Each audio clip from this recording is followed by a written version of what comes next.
Hai geng, apa kabar kalian semua hari ini? Semoga kalian baik-baik saja, selalu diberikan kesehatan, lancar rezekinya, dan dimudahkan segala urusannya. Di video kali ini, saya akan membahas film yang berjudul The Reader. Film ini dibintangi oleh Kate Winslet, David Cross, dan juga Ralph Fiennes. Susah banget lah. Film ini dirilis pada tanggal 12 Desember 2008 secara terbatas dan 30 Januari 2009 secara luas di Amerika Serikat. Menceritakan tentang hubungan cinta romantis terlarang antara bocil yang bernama Michael, yang kala itu masih berusia 15 tahun, dengan seorang wanita dewasa yang bernama Hannah. Dan film ini banyak menampilkan adegan panas dingin. Bagi kalian yang belum cukup umur, mendingan kabur aja deh, daripada nanti cari sabun. Sabun? Sabun?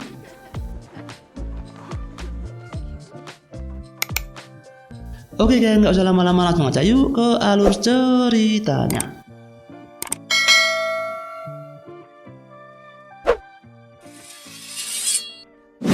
Film diawali pada tahun 1995, diperlihatkan seorang pria yang sedang menyiapkan telur rebus dan secangkir kopi. Tiba-tiba ada seorang wanita tanpa busana lewat. Setelah berbincang-bincang, kemudian pria itu melihat kereta yang sedang lewat dari balik jendela. Terlihat seorang bocil yang ada dalam sebuah kereta. Perkenalkan, dia adalah aktor utama kita yang bernama Michael. Seorang bocil yang berumur 15 tahun yang masih bau kencur, tepatnya pada tahun 1958. Sepertinya kondisi tubuhnya sedang tidak sehat. Setelah turun dari kereta, dia pun berhenti di pinggir jalan dekat apartemen dan muntah. Tak disangka, seorang wanita parubaya menolongnya dan mengantarkannya pulang. Wanita tersebut bernama Hannah Smith, yang kemudian kita panggil dengan nama Tante Hannah. Dia adalah seorang kondektur kereta yang saat itu pulang dari kerja.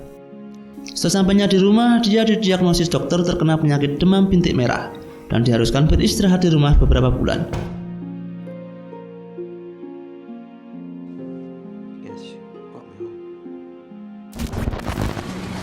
Setelah menjalani karantina selama 3 bulan, akhirnya Michael sembuh dan langsung mengunjungi Tante Hannah untuk berterima kasih karena telah menolongnya waktu itu. Tante Hannah yang saat itu menyetrika BH sepertinya tidak begitu tertarik dengan bocil yang bernama Michael ini. Tapi kemudian dia agak tertarik setelah Michael berkata kalau dirinya suka membaca. Saat Michael tidak berpamitan, secara tiba-tiba Tante Hannah mengajaknya pergi keluar bersama yang saat itu dirinya akan pergi bekerja. Tante Hannah menyuruh Michael menunggu di luar sementara dirinya sedang ganti pakaian. Yang namanya rezeki pasti tidak akan kemana. Di saat Tante Hannah sedang ganti pakaian, secara tidak sengaja si Michael melihatnya. Dia pun tidak menyia-nyiakan kesempatan itu, walaupun akhirnya Tante Hannah menyadari kalau si Michael mencari kesempitan dalam kesengajaan. Karena ketahuan, si Michael pun takut dan pergi dari sana. Esok harinya si Michael mengunjungi lagi apartemen Tante Hannah. Tante Hannah yang kesepian malahan meminta si Michael untuk mengangkut batu bara yang ada di bawah. Sekembalinya dari bawah, muka Michael kotor seperti badut. Hal itu membuat Tante Hannah senyum-senyum karena lucu. Kemudian, Tante Hannah meminta Michael untuk membuka baju dan mandi agar bersih, karena tidak mungkin dia pulang dalam keadaan seperti itu. Mungkin inilah yang disebut dengan rezeki anak soleh. Dengan perasaan agak canggung, Michael akhirnya membuka semua pakaiannya. Nah, di saat Michael membuka CD yang dikenakannya, Tante Hannah juga tidak menyia-nyiakan kesempatan dalam kesengajaan untuk mengintip terong milik si bocil Michael. Aduh, ternyata mau juga nih Tante. Kemudian Tante Hannah kembali lagi dengan membawakan handuk untuk si Michael. Namun kali ini Tante Hannah kembali ke tempat tersebut tanpa busana. Aduh, kena deh. Kok disensor? Kemudian terjadilah panas dingin gua. Skip aja, skip. Film kemudian berpindah yang saat itu Michael sedang melakukan makan malam bersama keluarga. Dia pun meminta izin kepada ayahnya untuk segera masuk sekolah. Walaupun sebenarnya dia harus masih beristirahat selama 3 minggu lagi. Sepertinya ada udang di balik tepung. Selesai sekolah, si Michael dengan terburu-buru langsung meluncur ke tempat Tante Hannah. Dan Tante Hannah yang saat itu di rumah bersiap-siap untuk anjir bejat juga nih bocil. Cari alasan-alasan masuk sekolah lagi. Tahu sendirilah apa yang terjadi. Si Michael diajari main kuda-kudaan sama Tante Hannah. Skip. Kemudian setiap kali Michael pulang sekolah, dia selalu mampir ke tempat Tante Hana. Tak lain dan tak bukan adalah untuk mengecas baterai sampai full. Setelah pengecasan selesai, Tante Hana meminta kepada Michael untuk membacakan sebuah buku, dan ternyata Tante Hana sangat menyukainya. Saat malam hari, si Michael kangen sama Tante Hana. Dia pun menyusul Tante Hana yang saat itu sedang bekerja sebagai kondektur kereta. Namun sepertinya Tante Hana sangat marah akan kehadiran si Michael kali ini. Kemudian Michael menunggu Tante Hana di depan pintu apartemennya. Michael pun bingung dengan kelakuan Tante Hana. Cuman gara-gara salah naik gerbong, mereka bertengkar seperti capek-capean yang tahulah. Teringat gue sama lagunya ada band.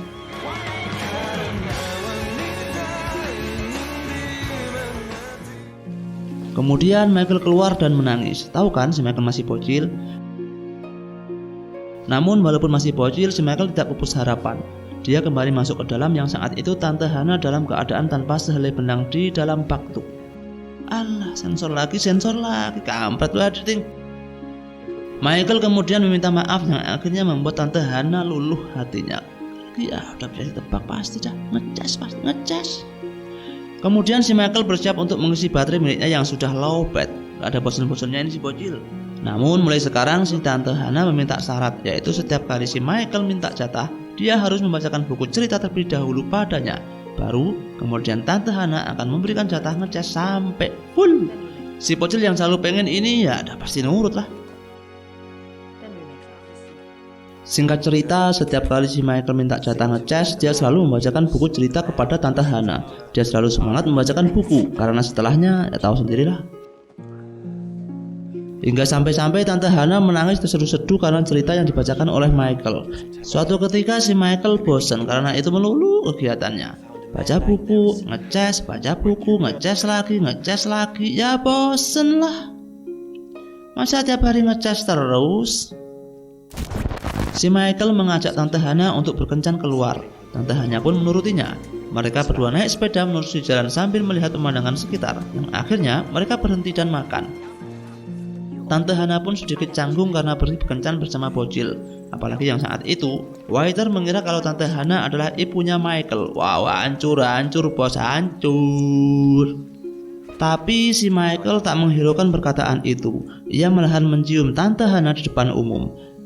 Kau pikir dia emakku, dia kekasihku, kampret.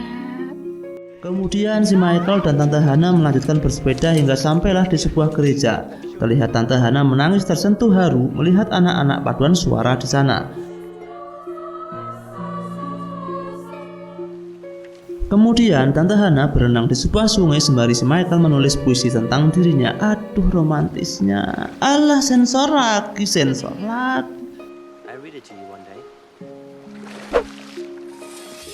Kemudian film berpindah ke seseorang yang terlihat di awal film, yang saat itu sedang berburu-buru untuk pergi ke tempat pengadilan. Ternyata dia adalah si Michael yang saat ini sudah dewasa. Dirinya merupakan seorang pengacara yang saat itu sedang menangani sebuah kasus, yang artinya film ini menceritakan kehidupan si Michael di masa muda. Kemudian film kembali flashback di mana si Michael sedang menjalani pembelajaran sekolah. Dia baru saja berkenalan dengan siswi baru yang bernama Sophie. Sepertinya kita kenal sama Sophie. Sepertinya si Michael tidak begitu betah bergaul dengan teman sebayanya dan memilih menghabiskan waktu dengan Tante Hana. Suatu hari Tante Hana dipanggil oleh atasannya. Karena kinerjanya yang bagus, dia pun dipromosikan untuk naik jabatan dan bekerja di kantor pusat. Tante Hana pun menyadari kalau dirinya akan berpisah dengan Michael, sehingga membuat dirinya menjadi galau. Alah, kayak capek-capean aja. Perasaan galau itu pun terbawa sampai rumah hingga si Michael datang. Tante Hana berusaha menyembunyikan perasaan itu dengan bersikap dingin. Michael yang sedang berulang tahun saat itu sedang ingin mendapatkan perhatian darinya, sehingga hal itu membuat pertengkaran antara mereka berdua. Si Michael yang minta jatah malahan mendapat tamparan dari Tante Hana. Batal deh gak jadi ngecas. Tante Hana lagi menstruasi kali ya. Cewek kalau lagi menstruasi ya emang gitu, Michael. Tapi entah tidak tahu kenapa Tante Hana malah tiba-tiba mandiin si Michael. Udah pastilah Lihat tuh terongnya si Michael. Terong si Michael kelihatan, terongnya Michael kelihatan. Setelah mandi, Tante Hana tidak kuat menahan serangan yang dilakukan si Michael, yang akhirnya jebol juga tuh pertahanan Tante Hana. Dah tahu sendirilah, ngeces lagi. Pasti skip. Dan ternyata hari itu adalah hari terakhir dirinya ngeces sama Tante Hana, karena Tante Hana pergi untuk bekerja ke kantor pusat setelah mendapatkan promosi jabatan, seperti yang dikatakan atasan sebelumnya. Si Michael yang bingung menyadari akan hal itu masih aja berkunjung ke tempat Tante Hana untuk meminta jatah. Michael pun bingung karena apartemen milik Tante Hana telah kosong. Menyadari kalau dirinya sudah tidak mendapatkan jatah lagi, si Michael benar-benar galau berat. Bahkan sampai-sampai gak doyan makan dan selalu melamun. Dari dulu begitulah cinta, deritanya tiada akhir. Tak terasa waktu pun berlalu selama 8 tahun, tepatnya pada tahun 1966. Saat itu si Michael sudah memasuki masa remaja dan kuliah di Fakultas Hukum, tepatnya di Heidelberg, Jerman. Pokoknya itulah. Sebagai bagian dari pelajaran khusus, Pak dosen pembimbing mengajak para mahasiswanya untuk menyaksikan sebuah persidangan secara langsung. Ya mungkin semacam PKL kali ya. PKL? PKL apa KKL ya? PKL, KKL, PKL, KKL. Setelah di dalam ruang persidangan, si Michael benar-benar terkejut setelah mendengar nama Hannah Smith. Hannah Smith, you know Hannah Smith? Dan ternyata itu adalah benar-benar Tante Hana yang bohai yang dulunya selalu memberi jatah kepada si Michael, yang selama ini telah menghilang entah kemana.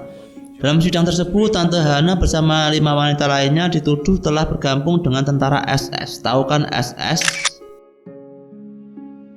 Tolol amat lu. SS singkatan dari Schutzstaffel, Sekrustaff. Pokoknya itulah. Adalah tentara keamanan perlindungan Partai Nazi Jerman yang saat itu terlibat dalam pembunuhan terhadap 300 wanita Yahudi yang tewas di dalam gereja yang terbakar ketika ia masih bekerja sebagai penjaga. Di hari persidangan berikutnya, Michael tetap hadir dan menyaksikan persidangan tersebut. Michael pun semakin terkejut dan tidak percaya setelah Tante Hana mengakui semua tuduhan dan pertanyaan yang dilakukan oleh Pak Hakim, walaupun 5 wanita tersangka lainnya mengelak. Hal itu membuat semua hadirin yang hadir di persidangan tercengang mendengar pengakuan dari Tante Hana saat itu, sehingga memberi kesan bahwa Tante Hana adalah seorang yang kejam dan berdarah dingin. Jadi secara singkatnya begini Ken, Tante Hana bersama dengan 5 wanita lainnya bekerja sebagai penjaga di dalam kamp penampungan wanita. Dikarenakan setiap hari selalu ada orang baru yang masuk ke dalam kamp, tahu sendirilah tiap hari ada orang baru yang masuk, maka membuat kamp penampungan yang dijaga Tante Hana dan kamp lainnya penuh. Nah, maka dari itu setiap bulannya mereka memilih 10 orang untuk dipindahkan ke gereja. Dari masing-masing camp tersebut memilih mengeluarkan orang-orang jompo, janda-janda, pokoknya yang udah tidak produktif lagi. Terkecuali camp penampungan dari Tante Hana, dia malahan mengeluarkan yang sebaliknya, yang cantik-cantik, yang muda-muda, yang siapa saja yang dapat membacakan sebuah buku cerita sama Tante Hana. Tahu sendiri kan kalau Tante Hana suka dibacakan buku cerita seperti sama si Michael sebelum si Michael minta jatah. Oke, lanjut ke cerita. Tak disangka gereja tersebut terkena bom dan terbakar sehingga membuat 300 wanita Yahudi tewas saat itu juga. Dari ke-6 penjaga diketahui bahwa Tante Hana lah yang paling bertanggung jawab karena dirinya telah ditunjuk sebagai pemimpin penjaga. Hal tersebut diperkuat dengan surat pernyataan yang mereka buat bahwa surat tersebut telah ditulis dan ditandatangani oleh Tante Hana. Tante Hana sempat menolak, namun setelah disodori kertas dan ballpoint untuk membuktikan itu adalah hasil tulisan dan tanda tangannya, malah Tante Hana mengakuinya. Dia bodoh atau gimana sih bodoh? Tahu nggak kenapa? Itu karena Tante Hana malu Ken, bahwa sebenarnya Tante Hana itu B3B. Tahu nggak B3B? Bagi kalian yang lahir pada zaman old pasti tahu B3B. B3B itu buta aksara, buta bahasa, buta pengetahuan dasar alias gaptek. Aneh kan? Aneh, gua juga bingung. Tapi memang sebenarnya seperti itu. Gimana lagi? Hal tersebut ternyata diketahui oleh si Michael sewaktu dirinya curhat sama bapak dosen pembimbing, bahwa dirinya mempunyai informasi yang dapat meringankan terdakwa alias Tante Hana. Bahkan informasi tersebut dapat mempengaruhi hasil dan juga vonisnya.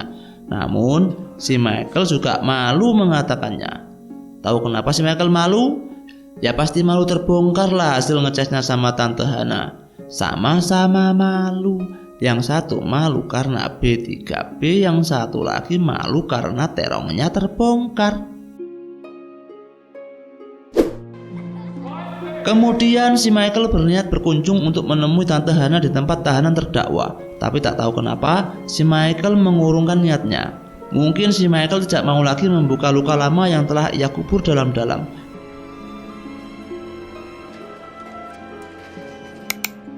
Saat kembali ke tempat mes, ia berusaha mengobati luka itu dengan ngecas sama teman kampusnya yang selama ini tertarik padanya. Aduh Michael.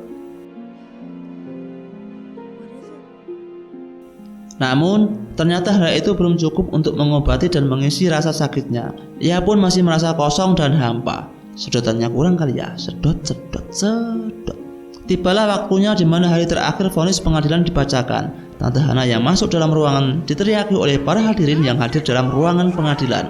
Karena stigma publik saat itu dialah yang paling bertanggung jawab atas kematian ratusan wanita Yahudi yang tidak berdosa. Hukuman pun dibacakan. Tante Hana divonis hukuman seumur hidup, sedangkan 5 lainnya divonis 4 tahun 3 bulan. Michael yang saat itu juga hadir dalam persidangan tak kuat membendung air mata. Ya gimana lagi, Michael harus dapat menerima kenyataan. Film kemudian kembali flashback di tahun 1976. Michael yang saat itu bersama dengan putrinya berada dalam sebuah kereta untuk melakukan perjalanan ke tempat halamannya. Itu adalah kali pertamanya dalam 10 tahun ini. Saat ayahnya meninggal pun dia tidak datang untuk menengoknya. Ia mengakui bahwa berat baginya untuk kembali ke kotanya tanpa memberi alasan yang jelas pada ibunya. Michael kemudian memeriksa kamar lamanya. Ia menemukan buku-buku yang dulu ia bacakan kepada Tante Hana sewaktu masih bocil. Kemudian ia mempunyai inisiatif untuk merekam buku-buku itu menjadi sebuah kaset dan mengirim rekaman itu ke penjara Tante Hana. Tante Hana pun terkejut setelah mendengar isi rekaman itu. Oh, ternyata kau bocilku sayang. Mungkin seperti itulah perasaan Tante Hana waktu pertama kali ia mendengar isi rekaman itu. Michael secara rutin merekam semua buku-buku yang dulu pernah ia bacakan dan mengirimkannya dalam bentuk kaset rekaman kepada Tante Hana. Hal itu membuat Tante Hana senang menerima bingkisan darinya. Bahkan, tape player dan kaset rekaman itu pun menjadi barang favoritnya yang selalu menemaninya setiap waktu. Suatu ketika, Tante Hana mempunyai inisiatif untuk membaca dan menulis. Dia pun meminjam buku di perpustakaan dan memadukan kata demi kata dengan buku yang sama yang telah direkam oleh Michael.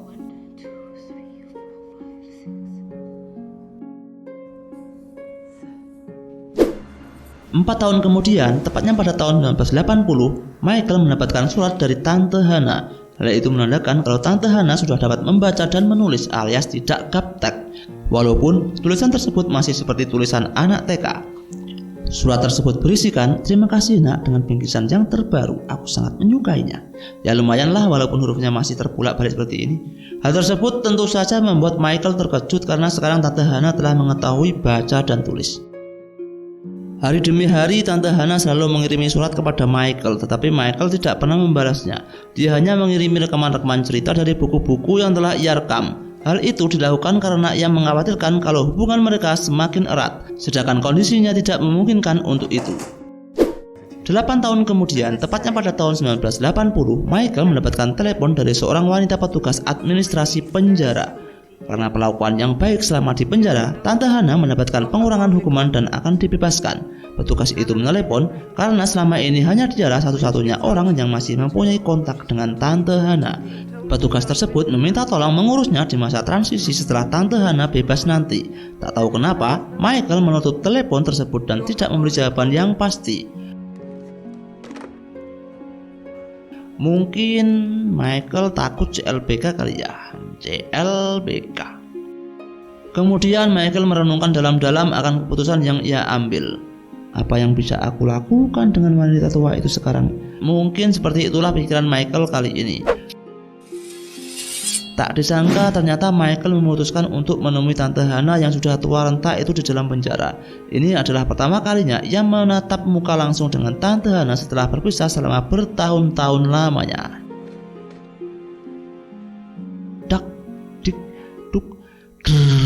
dak dik duk dak dik duk canggung grogi. Si Michael rupanya masih tetap menjaga jarak walaupun dia telah berjanji untuk mencarikan pekerjaan dan tempat tinggal setelah ia keluar dari penjara. Dia pun bercerita tentang kehidupan yang telah ia jalani selama berpisah dengan Tante Hana, punya anak bla bla bla bla sampai dia menjadi duda. Michael kemudian bertanya tentang masa lalu, apa yang dipikirkan tentang Tante Hana waktu itu. Tante Hana mengira kalau pertanyaan itu tertuju pada hubungan mereka berdua waktu itu. Ternyata maksud dari Michael adalah tentang kasus pembunuhan 300 wanita Yahudi yang membuat dirinya dikurung selama lebih dari 20 tahun. Aduh tante udah mulai pikun dia ini. Mendengar pertanyaan itu, Tante Hana sepertinya tidak memperlihatkan rasa penyesalan. Yang sudah mati ya biarlah mati. Semuanya sudah berlalu. Nah, singkatnya seperti itulah. Hal itu ternyata membuat Michael sedikit kecewa dan meninggalkan Tante Hana sembari ia bilang akan menjemputnya 1 minggu lagi setelah ia bebas.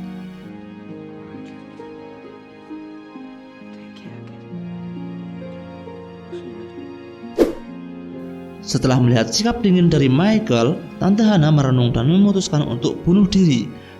Saya rasa ini adalah bentuk emosi yang dirasakan Tante Hana saat bertemu dengan Michael. Ya, setelah bertahun-tahun berpisah, ya kan? Dapat kiriman kaset yang membuatnya semangat, namun kenyataannya harapan tidak sesuai dengan kenyataan. Mendingan mati aja lah. Sesuai janjinya, 1 minggu kemudian Michael datang kembali ke penjara untuk menjemput Tante Hana. Dia pun terkejut setelah mengetahui kalau Tante Hana telah wafat dengan tenang. Namun sebelum meninggal, Tante Hana meninggalkan surat wasiat yang ditujukan kepada Michael. Surat itu berbunyi kalau ada uang 7.000 mark dalam kotak teh tua, dia harus mengirimkannya ke bank dan memberikannya kepada satu-satunya anak yang selamat dari tragedi kebakaran itu. Michael pun menangis haru setelah mendengarnya. Kemudian Michael pergi ke Amerika untuk menemui dan memberikan wangsit seperti yang ditulis oleh Tante Hana. Michael akhirnya bertemu dengan Nyonya Mater yang merupakan saksi hidup dari kejadian waktu itu, yang menceritakan kalau Tante Hana telah meninggal dunia dan juga menceritakan tentang hubungan gelapnya. Kemudian Michael memberikan uang 7.000 mark seperti yang diwasiatkan oleh Tante Hana.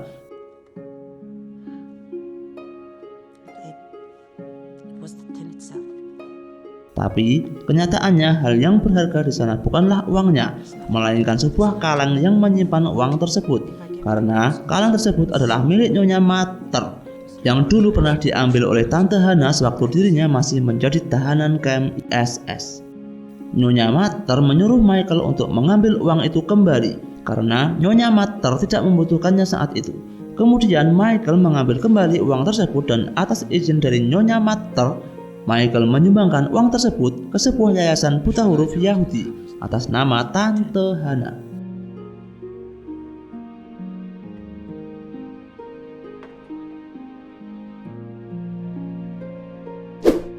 Film kemudian kembali ke masa sekarang dalam film ini, yaitu pada tahun 1995. Michael mengajak anaknya yang sudah dewasa untuk pergi ke tempat gereja di mana dirinya dan Tante Hana pernah berkunjung di sana. Ternyata di sana Michael mengajak anaknya untuk mengunjungi kuburan Tante Hana dan menceritakan ketika dirinya pernah berhubungan dengan Tante Hana, dan film pun selesai.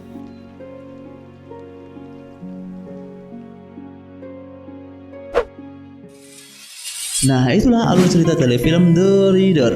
Pelajaran yang dapat kita petik adalah berpacaranlah dengan orang-orang yang sebaya. Jangan berpacaran dengan tante-tante. Walaupun tante-tante itu menggoda, tapi tante-tante tetaplah tante-tante. Terima kasih telah mendengarkan dan sampai jumpa.